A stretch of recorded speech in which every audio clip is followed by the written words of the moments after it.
नमस्कार, मी Rajratna Jondhale. Top news मराठीमध्ये आपलं स्वागत. मेघालयात हनीमूनसाठी गेलेलं इंदूर येथील नवविवाहित जोडपं अचानक बेपत्ता झालं आणि त्यानंतर तब्बल 11 दिवसांनी पती राजा रघुवंशी याचा मृतदेह सापडला, तर त्याची पत्नी सोनम अजूनही बेपत्ता आहे. पाहुयात हे सगळं प्रकरण नेमकं काय आहे.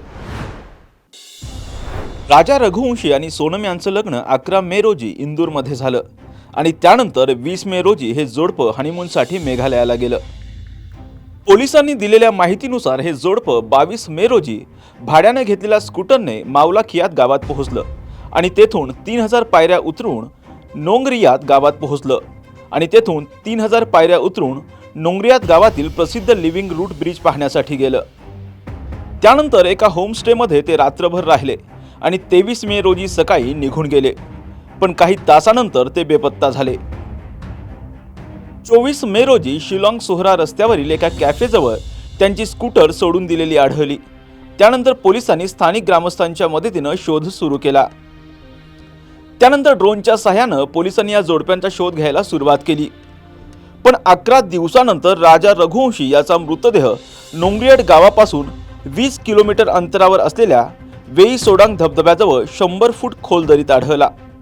राजाच्या उजव्या हातावरील राजा टॅटू आणि त्याच्या मनगटावरील वॉटरप्रूफ स्मार्टवॉचवरून मृतदेहाची ओळख पटली.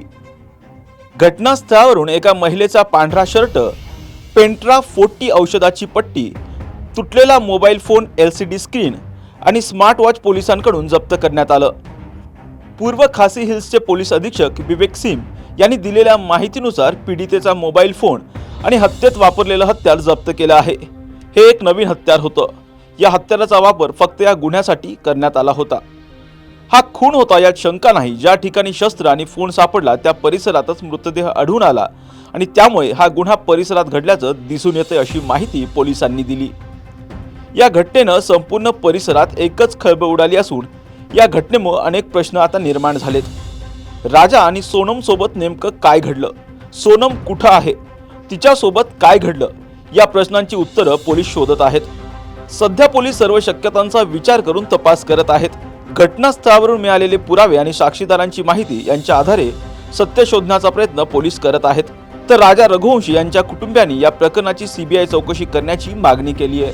विद्यादानाची उज्ज्वल परंपरा असलेलं विद्येच्या माहेरघरातील आदर्श विद्यापीठ टिळक महाराष्ट्र विद्यापीठ पुणे 2025-26 या शैक्षणिक वर्षासाठी प्रवेश सुरू. BSc AI and ML, BSc data science आणि MSc डेटा सायन्स. अत्याधुनिक सुविधा असलेले ISO 21001 मान्यता प्राप्त टिळक महाराष्ट्र विद्यापीठ पुणे. अधिक माहितीसाठी संपर्क 922300 2070 किंवा 922300 2071.